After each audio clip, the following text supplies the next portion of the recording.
manejo multidisciplinario, o sea, no nada más va a requerir al endocrinólogo, sino es un paciente que va a requerir también terapia nutricional. En algunos casos vamos a tener que referirlo a algún psicólogo, a algún psiquiatra.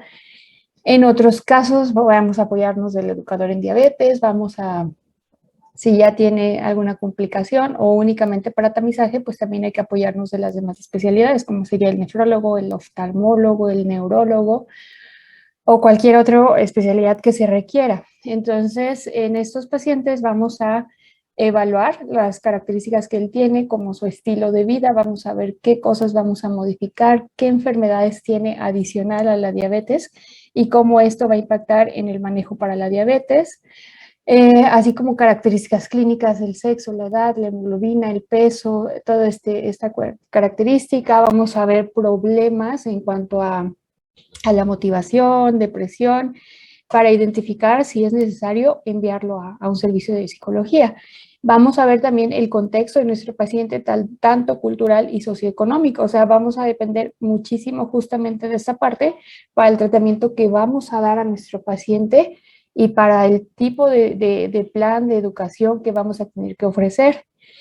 Ya teniendo todo esto, pues vamos a igual a considerar otros factores que ahorita los vamos a ir viendo, eh, algunos factores específicos que nos puedan impactar en el tratamiento que vamos a elegir, ¿no? O sea, vamos a ver desde cómo está su glucosa en este momento que está llegando, y con base a eso vamos a individualizar cuál es nuestra meta de hemoglobina glucosilada. Vamos a ver si los fármacos que estamos considerando o que tenemos a la mano nos van a causar efectos adversos sobre el peso, sobre el riesgo de hipoglucemia, efectos adversos en general de los medicamentos. Vamos a ver la complejidad, o sea, vamos a ir viendo que hay pacientes que el tratamiento puede ser muy fácil, sin embargo, los pacientes diabéticos tipo 1 pues van a requerir un esquema de insulina eh, que es basal bolo y que va a implicar que son muchos piquetes de glucosa, de insulina al día.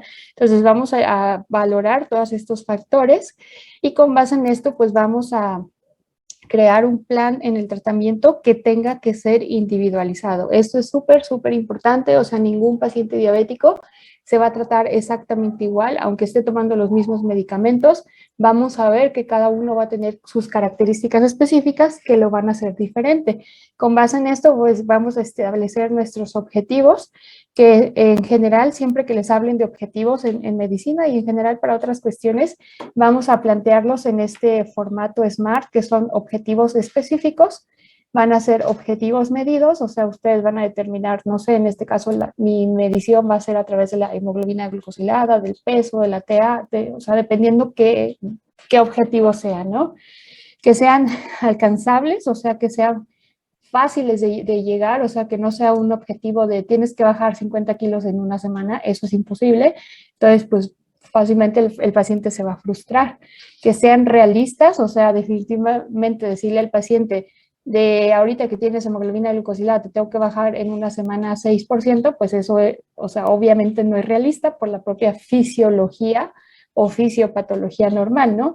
Y de todas maneras hay que poner tiempos, ¿no? Hay que limitar nuestros tiempos para que se cumplan estos objetivos. Entonces, en general, esto del SMART es una mnemotecnia que hay que estar considerando cada que planteemos objetivos para lo que sea, ¿no? Con base en todo esto, entonces vamos a implementar nuestro plan y pues vamos a monitorizar, obviamente, que se estén cumpliendo estos objetivos e ir modificando nuestro plan acorde a lo que vamos alcanzando. Entonces, eso es lo importante en un paciente diabético, que no es un paciente que le vamos a decir, tómese metformina y la veo en un año, que eso a veces pasa en los servicios de salud pública, ¿no? Pero en la priva, pues ustedes van a tener que ir individualizando, o sea, si es necesario ver al paciente semanalmente, al menos los primeros meses, pues ni modo, hay que establecerlo con el paciente.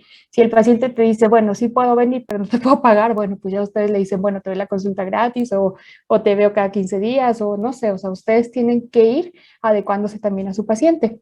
Ahora, en general, igual en cada consulta hay que evaluar el riesgo cardiovascular de nuestro paciente, hay que evaluar si ya tuviera algún estadio de enfermedad crónica y en qué estadio está, el riesgo de hipoglucemia, valorar la presencia de otras complicaciones como retinopatía o neuropatía, Hay que evaluar cómo va con estos objetivos que nos estamos planteando, tanto en el control glucémico como en otros objetivos no glucémicos.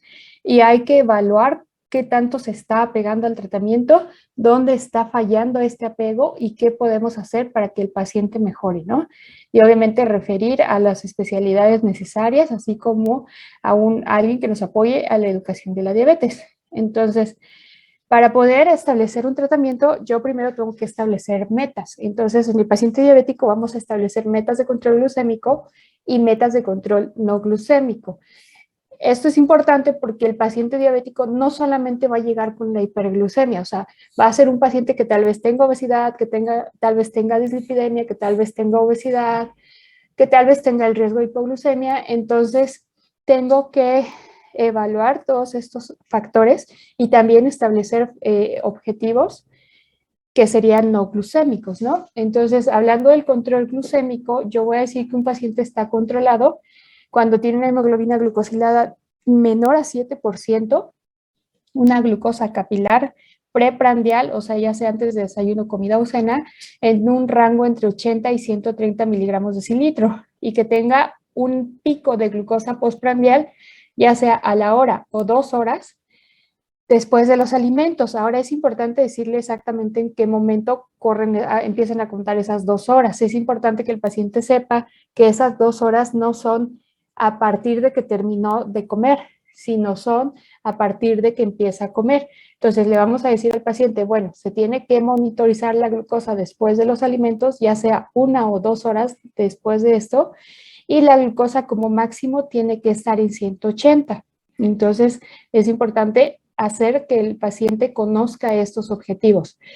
Ahora, hay pacientes que pueden hacer un monitoreo continuo de glucosa, ahorita se los voy a explicar, y entonces vamos a considerar que tiene control cuando tiene el tiempo en rango más de 70% y otras características que vamos a evaluar. Y también para decir que tiene control glucémico, pues mi paciente no debería tener cuadros de hipoglucemia, o sea, el hecho de que tenga 50 no significa que está controlado, o sea, también implica que hay un descontrol, no hacia arriba, pero sí hacia abajo. Entonces también es parte de nuestras metas de control glucémico que el paciente no tenga bajas de glucosa. Ahora vamos a hablar algunas características específicas de estos marcadores. La hemoglobina glucosilada podemos llevarlo a 7%, pero hay que evaluar qué otras características tiene nuestro paciente. Y por ejemplo, esta tablita nos ayuda justo a eso. Por ejemplo, duración de la enfermedad. Si es un paciente que yo estoy diagnosticando en este momento, o sea, lo encontraríamos aquí como diagnosticado nuevamente, ¿no? Entonces, estos pacientes se ha visto que si desde este momento yo empiezo a plantearme metas de control glucémico más estrictas, a largo plazo vamos a favorecer que el paciente tenga menos riesgo de desarrollo de complicaciones y que tenga, pues, por lo tanto, otros problemas, ¿no? ¿Alguien quiere preguntar algo?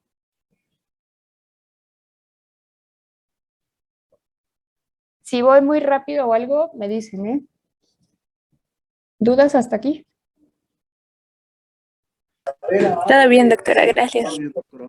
Ok, bueno, entonces, si me llega un paciente que ya tiene 20 años de evolución, que ya tiene retinopatía, que ya tiene nefropatía, es un paciente que probablemente ya no se vaya a beneficiar de una hemoglobina glucosilada de 7%. ¿Por qué? Porque es un paciente que ya no voy a impactar mucho en esas complicaciones y también el riesgo de hipoglucemia va a aumentar, por lo tanto puedo ser menos estricta y a lo mejor dejarla en una hemoglobina glucosilada de 8%. O también puede ser un viejito que a lo mejor el riesgo de hipoglucemia es muy alto y es más probable que se complique por la hipoglucemia que por la hiperglucemia. Entonces a lo mejor también en ese viejito me voy a plantear una meta de 8%. La esperanza de vida, por ejemplo, es común que a veces nos lleguen pacientes con cáncer y que por el cáncer pues tienen una esperanza de vida muy cortita, de 6 meses o menos. Entonces en ese paciente pues la verdad es que ya no me interesa llevarlo a 6% o a 7%, o sea, puedo ser un poco menos estricta y llevarlo a lo mejor un 7.5, un 8%. O sea, el chiste es que mi paciente, al menos en este periodo, no se me vaya a descompensar hacia una cetoacidosis o un estado hiperosmolar. Pero pues realmente el que le sea estricto en su control, ya no voy a producir algún impacto en él. Por ejemplo, pacientes que ya tienen complicaciones vasculares, si están ausentes, sí puedo tener un control más estricto justamente para evitar que las desarrollen más adelante. Pero aquel que ya tiene complicaciones presentes y que son varias y que ya están como avanzadas, pues realmente tampoco se va a beneficiar de un control estricto. O sea, aquí lo único que me interesa en este tipo de pacientes, sobre todo en los que vamos a tener un control más flexible, va a ser que no caigan en una complicación aguda como una cetoacidosis. Pero fuera de esto, a veces el paciente ya no se beneficia de tener 100 de glucosa, sino ya lo puedo dejar a lo mejor en 180. Entonces, es lo importante de la hemoglobina glucosilada, que ustedes la vayan individualizando.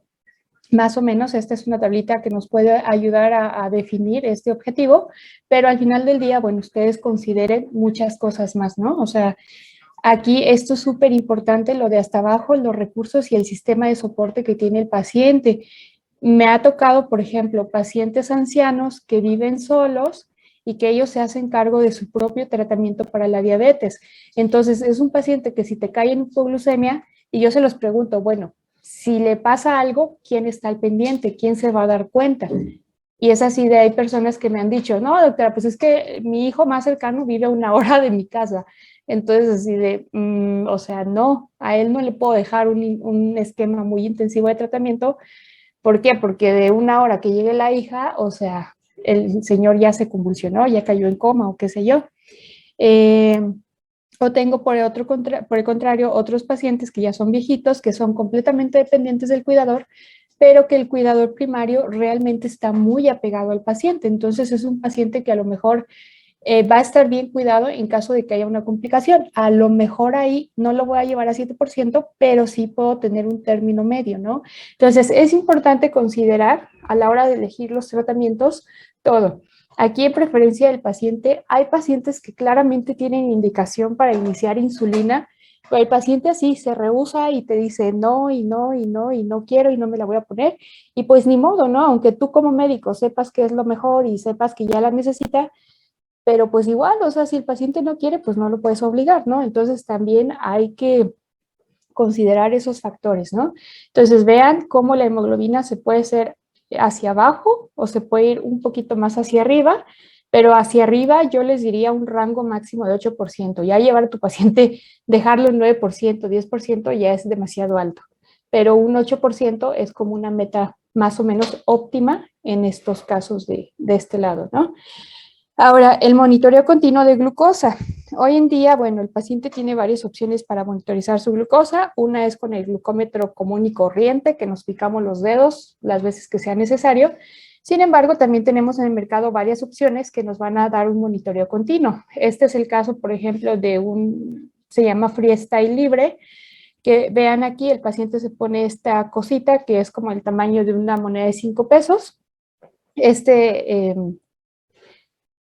Se me fue el nombre de esta cosa, pero esto es lo que va a estar captando el nivel de glucosa. Esto es intersticial. Entonces, esta cosita te va a durar 15, bueno, tiene una duración de 14 días ahí. Y este es el lector que una vez que pasas este lector sobre esto, te detecta en automático la glucosa. ¿Cuál es la ventaja, por ejemplo, de este aparato que tenemos? Que nos va a dar, en el momento en que yo pase el lector sobre este transductor, me va a decir cuánto tengo de glucosa en ese momento. Pero la ventaja es que este lector va a obtener la información, bueno, se baja ahí una aplicación y me va a obtener la información de las 24 horas de este lector. Entonces, con base en esto, yo voy a decir que mi paciente tiene un monitoreo continuo de glucosa y mis metas va a ser que, por ejemplo, de los 14 días que dura este lector, mi paciente tenga por lo menos un 70% de control del rango que yo le estoy dejando. Ahorita les enseño una gráfica.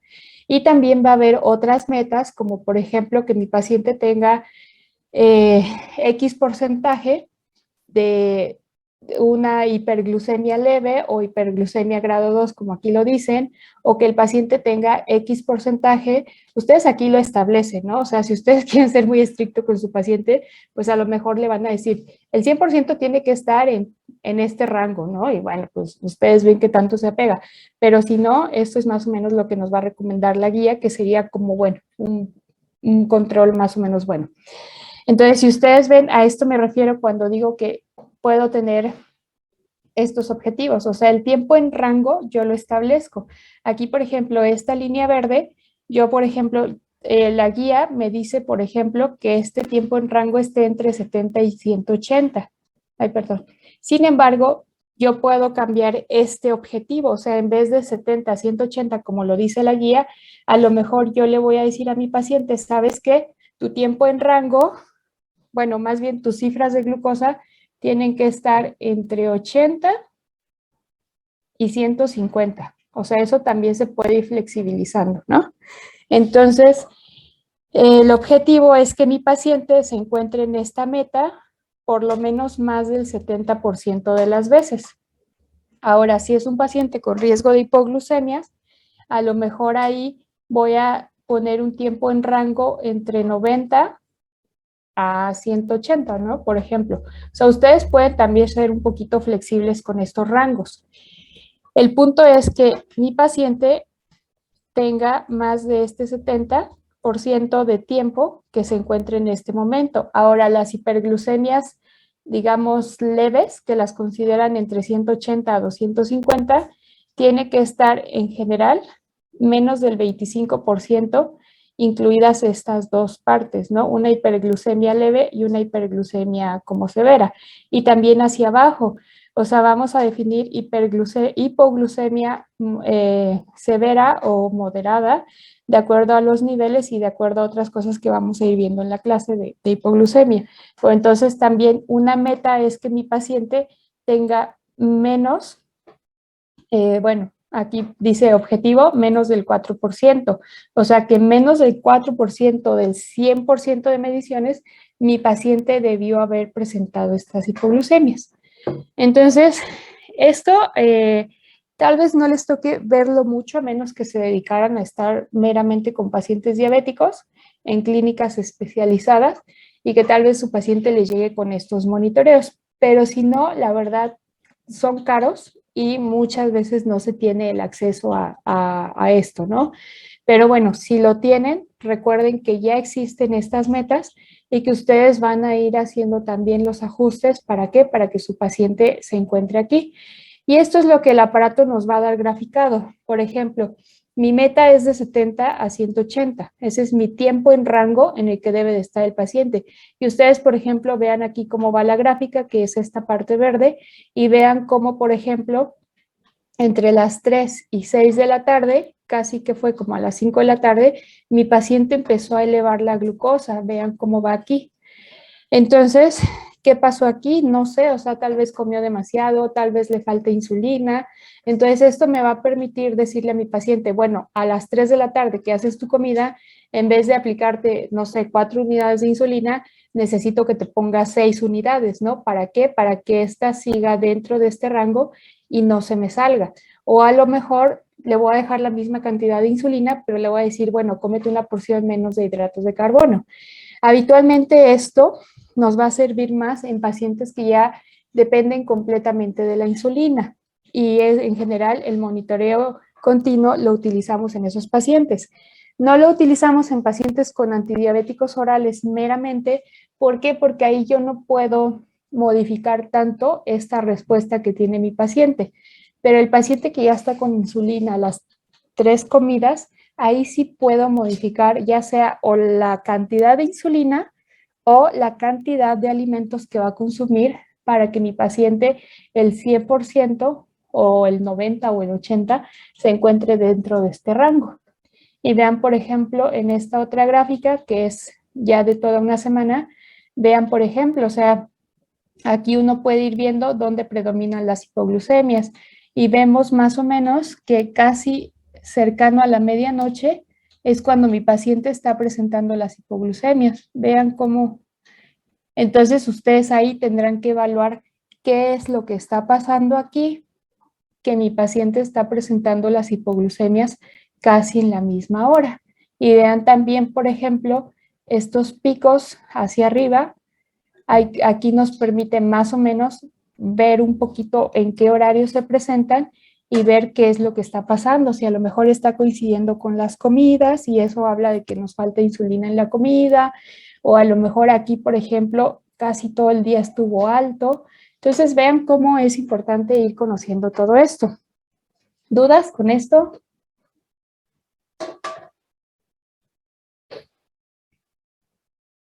No, doctora. Bueno, solamente estas gráficas se obtienen con el aparato que nos mostró, ¿verdad?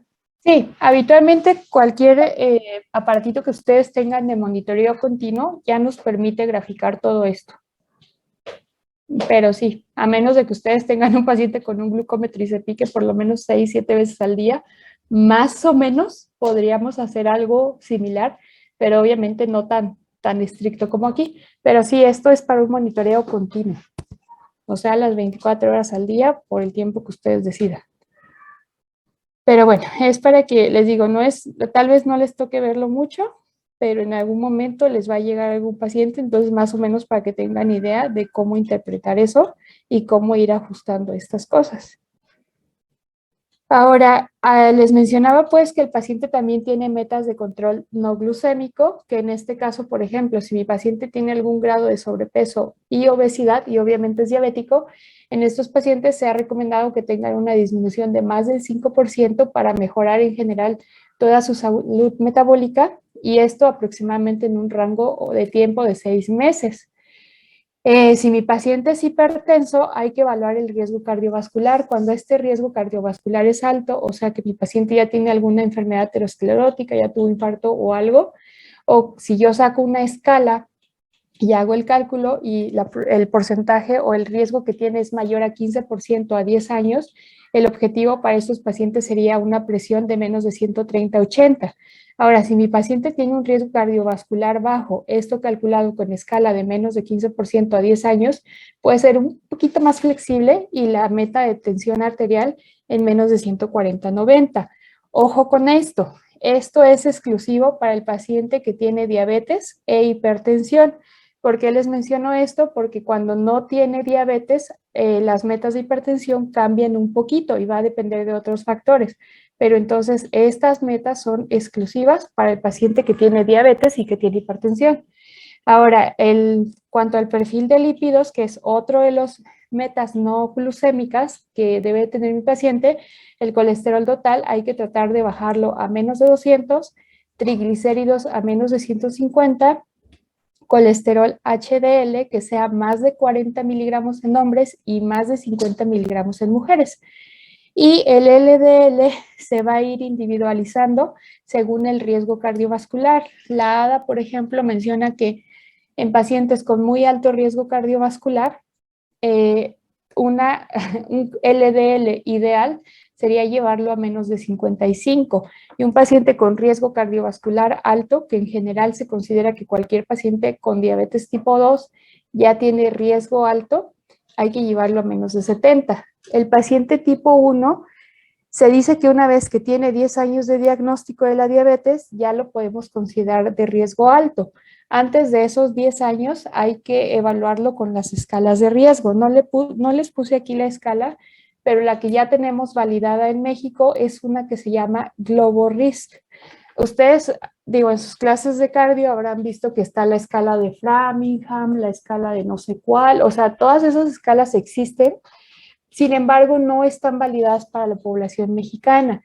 Y si ustedes revisan lo que es la guía de práctica clínica de dislipidemias, ustedes van a encontrar ahí el GloboRisk, que nos evalúa pues si el paciente, la edad que tiene, nos va a evaluar el antecedente de tabaquismo y cosas así, ¿no? Y con base en eso vamos a poder establecer este riesgo que tiene nuestro paciente. Aquí, por ejemplo, no lo puse, pero si mi paciente es fumador, pues una meta de control en estos pacientes es justamente que deje de fumar. Entonces, sería otra meta, ¿no? En el paciente diabético y fumador.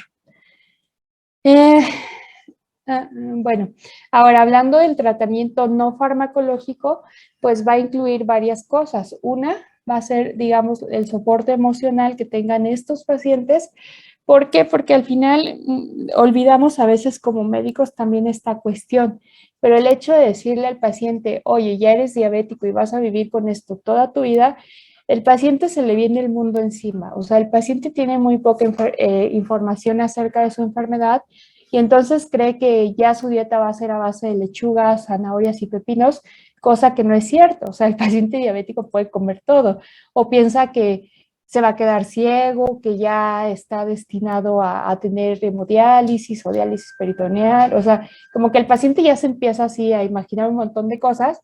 Entonces, al final de cuentas, hay que ver como que toda esta parte emocional, porque si no, a largo plazo también nos va a impedir que el paciente tenga un buen apego al tratamiento. Entonces, siempre es importante, nosotros obviamente ni somos psicólogos, y bueno, si alguien de ustedes aquí va para psiquiatría, pues será experto en esto. Pero al menos como médicos no de esta área, hay que tratar de identificar como que estas situaciones y referir a nuestro paciente a un servicio de psicología, de psiquiatría, de tanatología o a lo que sea necesario, ¿no? O incluso a la educadora en diabetes o educador. Parte también del tratamiento no farmacológico, pues vamos a tener la terapia nutricional, la actividad física y obviamente algunas indicaciones para mejorar el riesgo cardiovascular. Ya se va a acabar la clase, nos desconectamos y nos volvemos a conectar.